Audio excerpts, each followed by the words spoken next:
You're listening to episode 88 of Present Moment.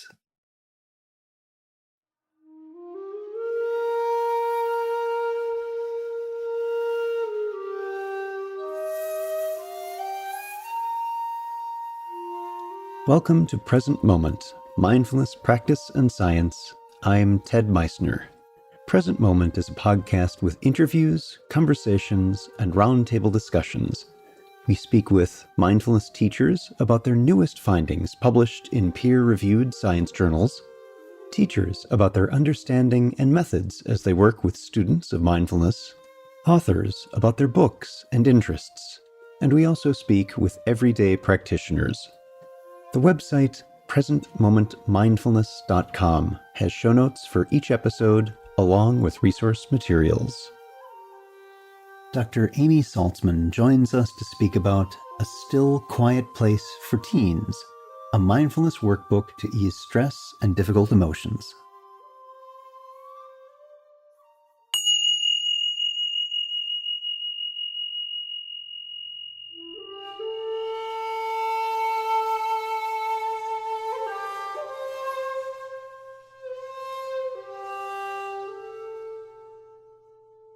If memory serves, being a teenager can be kind of challenging.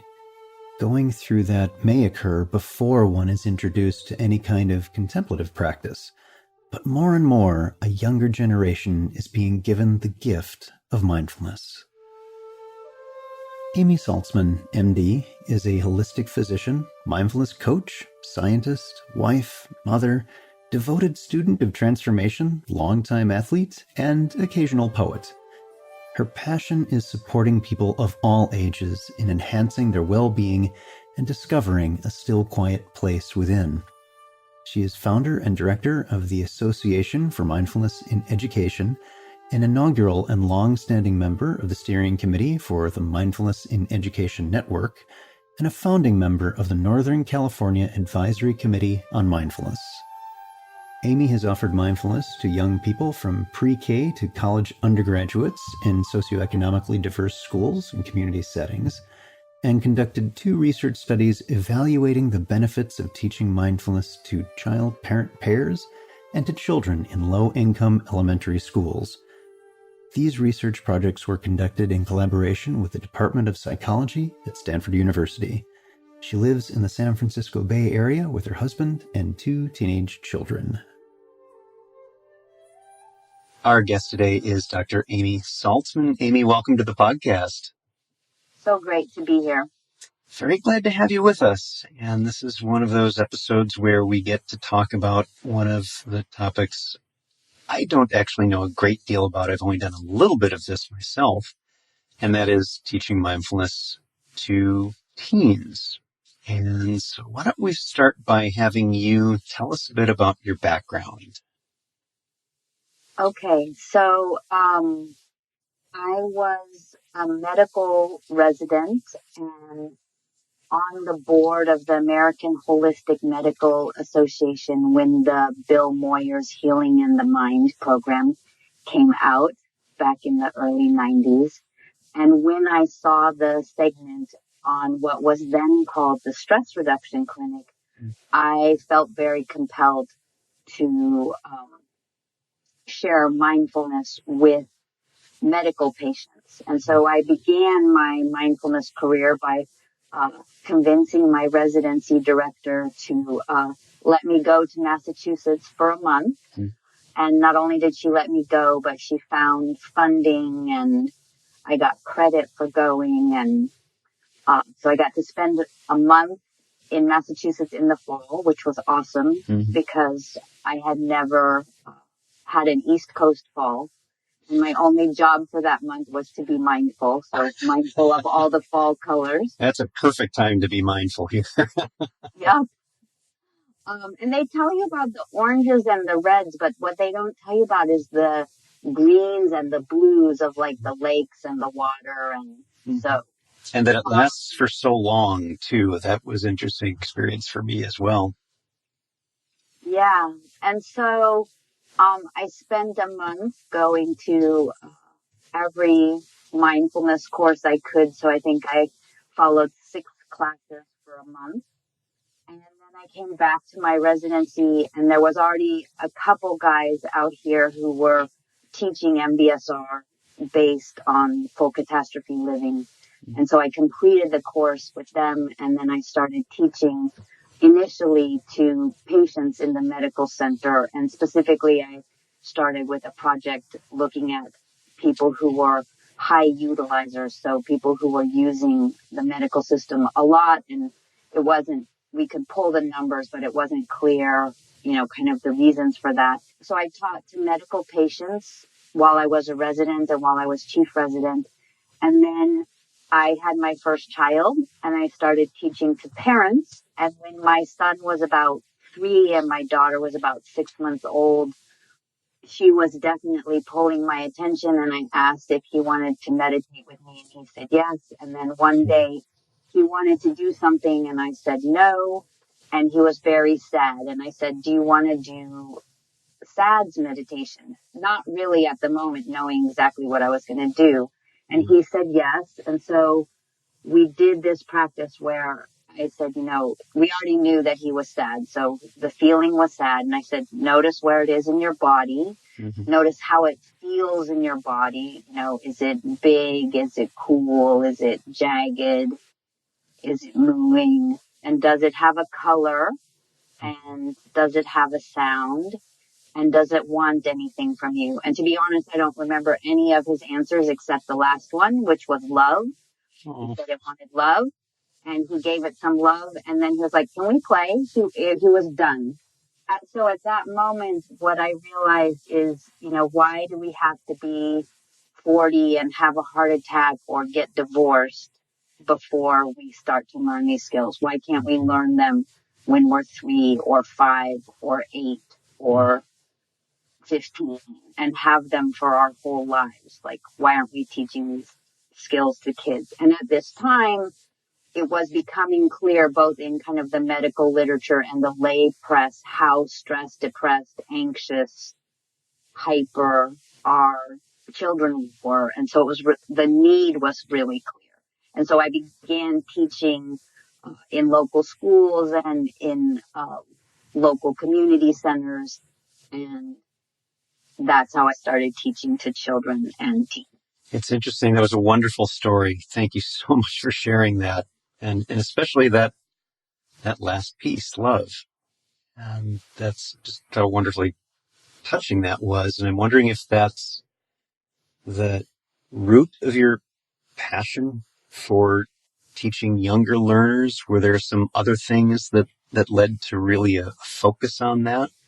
Well, I think personally as a teen, I was pretty hard on myself, and it took me a lot of unlearning to be kind and gentle with myself. So anything that I could do that would help someone learn those skills earlier was definitely a plus.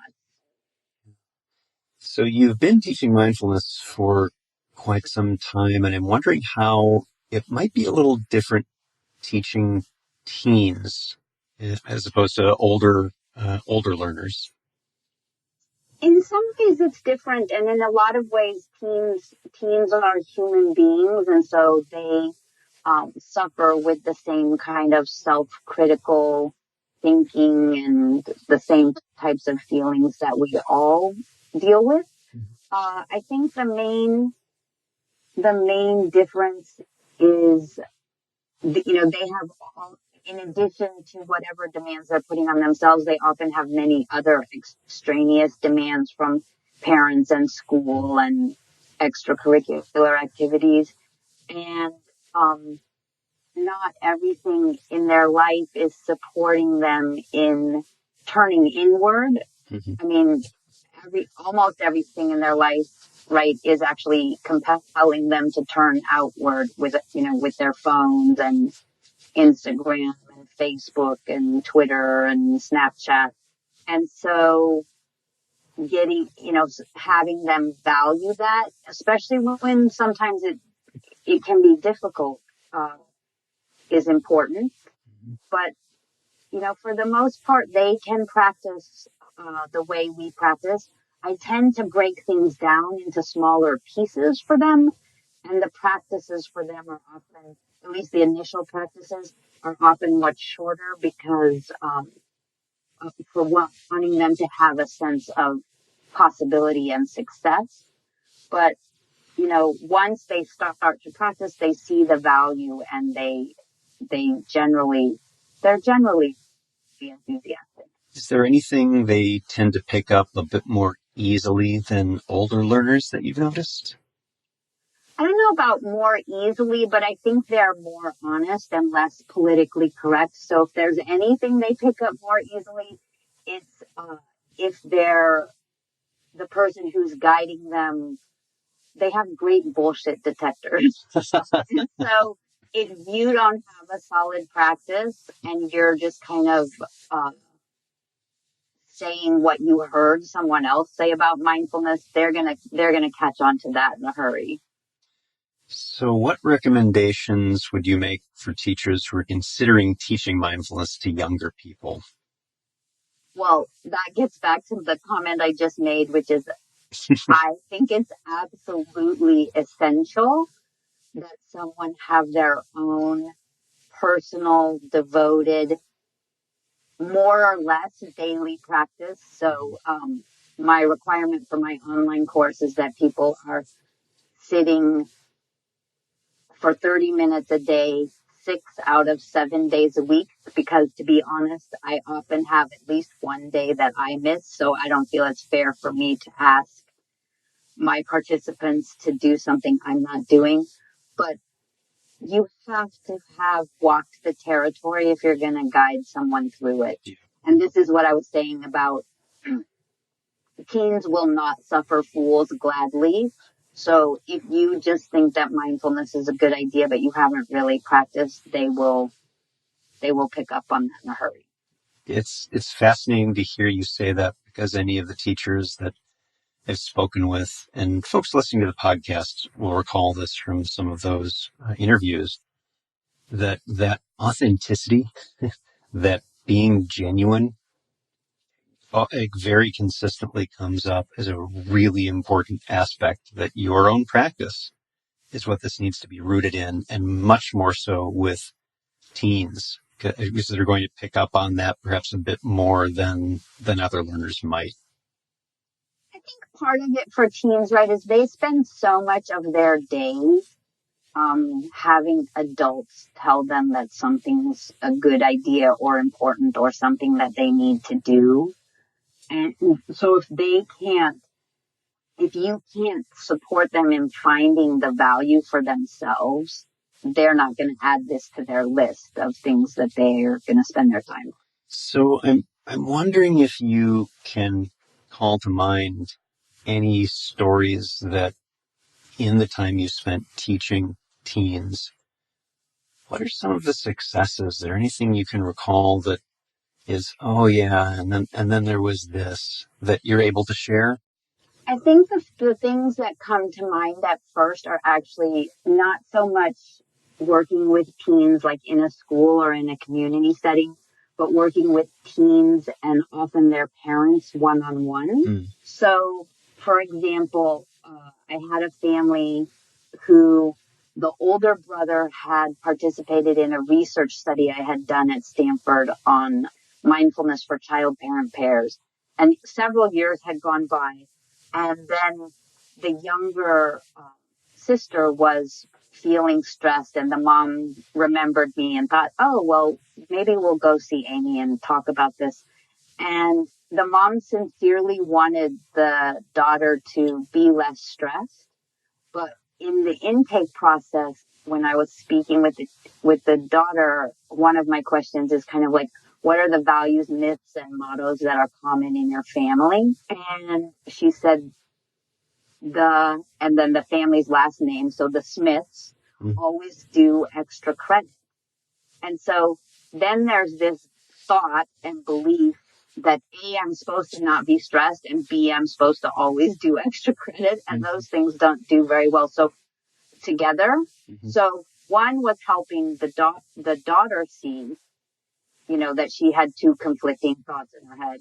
And then the other piece was actually helping the parents see that they were sending a very mixed message.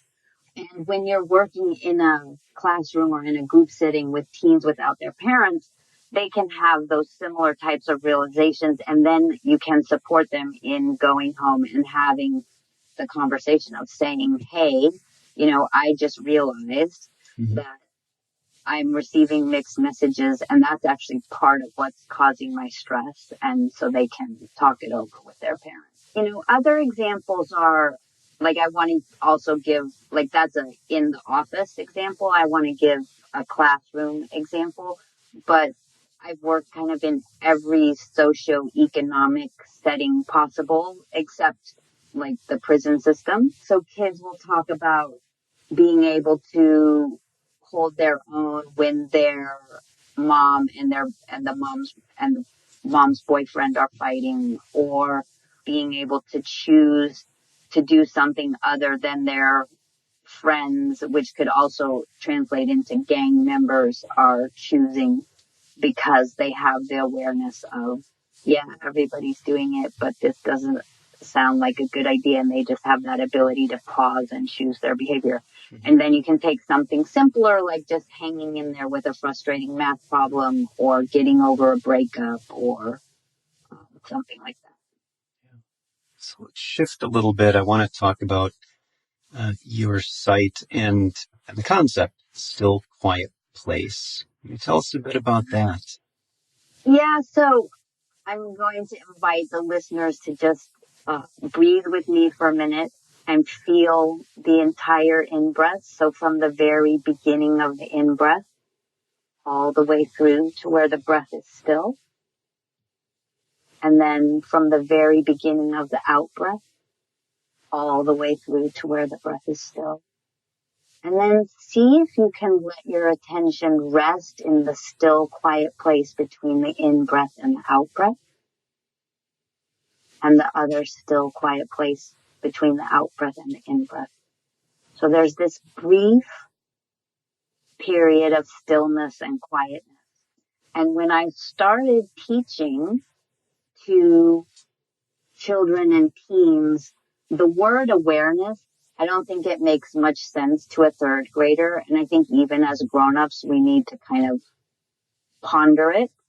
But what I would say to them is, you have stillness and quietness inside of you, and they can actually find that very brief moment of stillness and quietness between the breaths. And then the idea was, from that place of stillness and quietness, and again, the adult word would be awareness, from that place of stillness and quietness, you can notice what's happening in your body, you can watch your thoughts, you can befriend your feelings, and you can choose your behavior. So stillness and quietness was just my translation, my teen translation for awareness. But it was something that they could feel. And you have a sample guided meditation and audio of Still Quiet Place on the website. Yes. Amy, is there anything else you'd like to share with the listeners? It occurs to me, and we kind of did this backwards. So I think maybe it would be helpful actually for me to share my definition of mindfulness that I use with children and teens. Oh, great, please. So my definition is, mindfulness is paying attention here and now. So that means, to the best of our ability, having our attention in the present moment and not worrying or fantasizing about the future or obsessing about the past. Paying attention here and now with kindness and curiosity, because again, non-judgmental is not a word that translates really well for children and teens. But the feeling of non-judgmental is this sense of kindness and curiosity. So it's this idea of, we're paying attention to ourselves with kindness and curiosity. We're not looking for what's wrong. We're not beating ourselves up.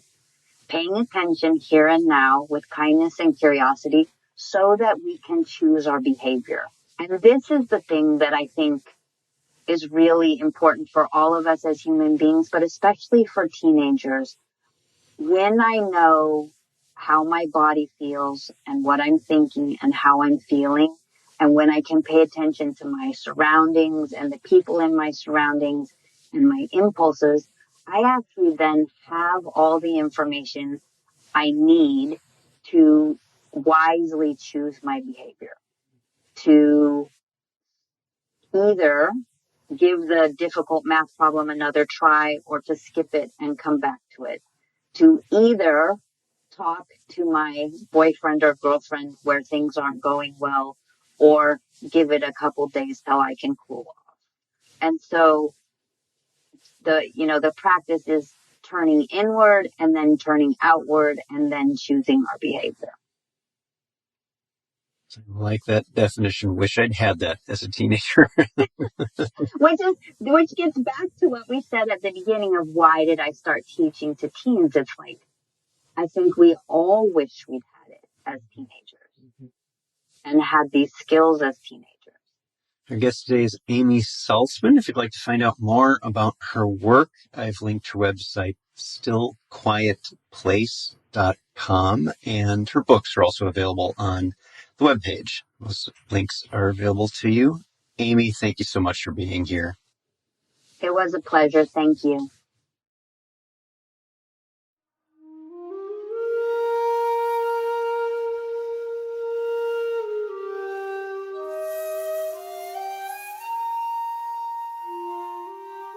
Thanks for listening. If you'd like to learn more about something you've heard in today's podcast, please come visit the website at presentmomentmindfulness.com. You'll find an entire webpage devoted to this and every episode. You can comment on the episode page and find show notes and other helpful resources for your mindfulness practice. The shakuhachi music heard on Present Moment is used by permission and through the generosity of musician Rodrigo Rodriguez. His website is linked on the Present Moment website on the About Podcast Music page. Sound editing, mixing, and mastering provided by the generosity of Anthony Dominello of StructureFromSound.com. Until next time, remember, every moment you have a choice. Make it the best you can. See you next time on Present Moment.